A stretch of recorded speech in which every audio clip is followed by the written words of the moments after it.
Sources of Indian constitution, जो हमारा Indian constitution है वो डिफरेंट सोर्सेस से रैंसैक किया गया है। तो उसके सोर्सेस क्या हैं?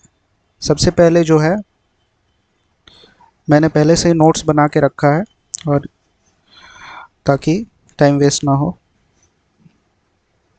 हाइलाइटर ले लेते हैं। सबसे पहले है, इसका थिकनेस थोड़ा बढ़ा लेते हैं। सबसे पहले है गवर्नमेंट ऑफ इंडिया 1935, ऐसे ही अच्छा लग रहा। गवर्नमेंट ऑफ इंडिया 1935 से हम क्या क्या लिए हैं पहले देख लेते हैं, पेन सेलेक्ट हो जाए।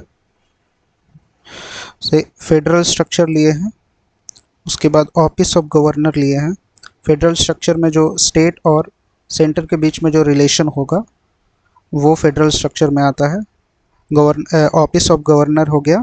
फिर जुडिशियरी जो है गवर्नमेंट ऑफ इंडिया 1935 से लिए हैं। फिर पब्लिक सर्विस कमीशन और इमरजेंसी प्रोविज़न। इमरजेंसी प्रोविज़न हम गवर्नमेंट ऑफ इंडिया 1935 से लिए हैं। सेकंड आता है ब्रिटिश कॉन्स्टिट्यूशन से हम क्या क्या लिए हैं। ब्रिटिश कॉन्स्टिट्यूशन से हम लिए पार्लियामेंट्री गवर्नमेंट। गवर्नमेंट दो तरह के होते हैं, पार्लियामेंट्री फॉर्म ऑफ गवर्नमेंट और presidential form of government. Presidential form of government जो है वो यूएसए में है और पार्लियामेंट्री फॉर्म ऑफ गवर्नमेंट जो है वो आपका यूके मतलब ब्रिटेन में है। पार्लियामेंट्री फॉर्म ऑफ गवर्नमेंट में जो पीएम होता है वो हेड ऑफ गवर्नमेंट होता है और प्रेसिडेंशियल फॉर्म ऑफ गवर्नमेंट में जो है प्रेसिडेंट हेड ऑफ गवर्नमेंट होता है। फिर rule of law. Rule of law explicitly article 14 में मेंशन है। फिर लेजिस्लेचर प्रोसीजर, जो लेजिस्लेचर है हमारा, उस जैसे स्टेट लेजिस्लेचर हो गया उसका प्रोसीजर कैसे होगा, ये हम ब्रिटिश कॉन्स्टिट्यूशन से लिए हैं। फिर सिंगल सिटीजनशिप, हमारा हमारे कंट्री में कॉन्स्टिट्यूशन हमें सिंगल सिटीजनशिप प्रोवाइड करता है। वही देखा जाए तो यूएस में डुअल सिटीजनशिप है, एक स्टेट का सिटीजनशिप और एक सेंटर का सिटीजनशिप। तो हमारे पास सिंगल सिटीजनशिप है जो हम ब्रिटेन से लिए हैं। फिर कैबिनेट सिस्टम, ये भी ब्रिटेन से लिए हैं। प्रोरेगेटिव रीट्स, रीट्स जो है हमारा आर्टिकल 32 में डिफरेंट रीट्स दिया है, जो आर्टिकल 32 में है और आर्टिकल 226 में है। आर्टिकल 32 में हम डायरेक्ट सुप्रीम कोर्ट के पास जा सकते हैं अगर हमारा फंडामेंटल राइट्स अगर ब्रीच हुआ है तो हम सुप्रीम कोर्ट में जा सकते हैं आर्टिकल 32 के यूज़ करके। और आर्टिकल 226 को यूज़ करके हम हाई कोर्ट में जा सकते हैं। इसके बाद आता है पार्लियामेंट्री प्रिविलेज। इसके बाई कैमरलिज्म। बाई कैमरलिज्म हो गया, जैसे स्टेट में होता है लेजिस्लेटिव असेंबली और लेजिस्लेटिव काउंसिल, तो दो तरह के होते हैं बाई कैमरलिज्म। इसके बाद आएगा यूएसए कॉन्स्टिट्यूशन से हम क्या क्या लिए हैं।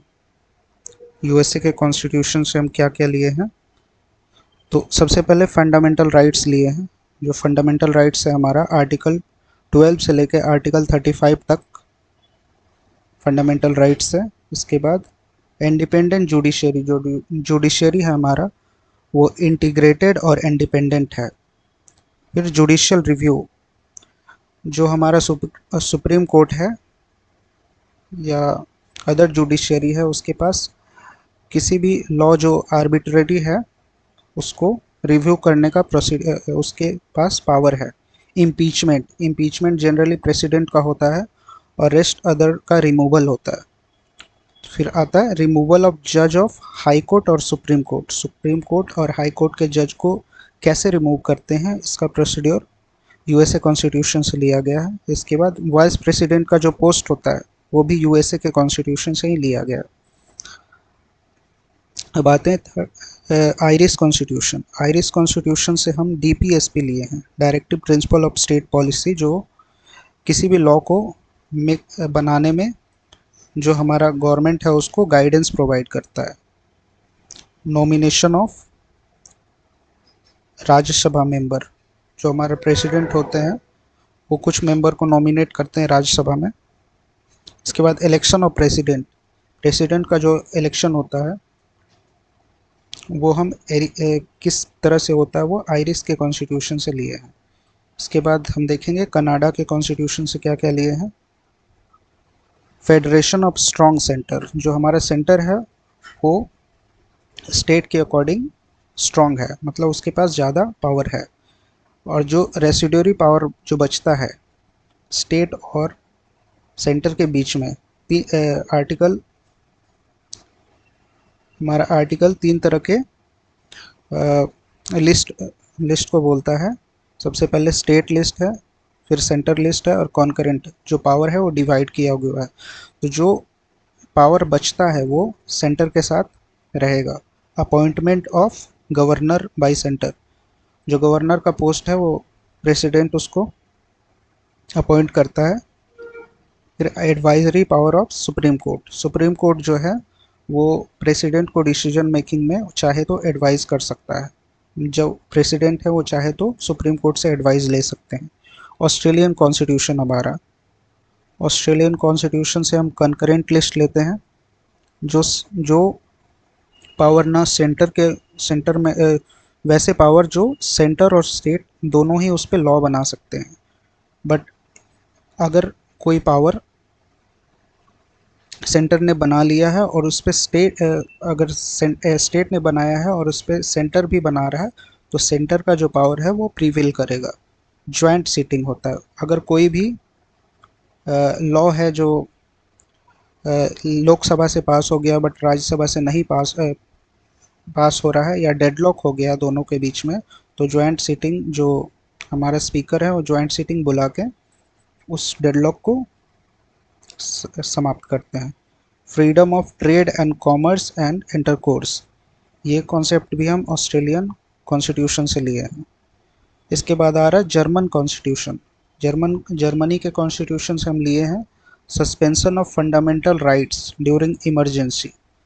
जब हमारे कंट्री में इमरजेंसी लगता है तो कौन कौन से फंडामेंटल राइट्स हैं वो सस्पेंड हो जाएंगे, उसका कॉन्सेप्ट हम जर्मन कॉन्स्टिट्यूशन से लिए हैं। इसके बाद आ रहा है रशियन कॉन्स्टिट्यूशन से हम क्या क्या लिए हैं।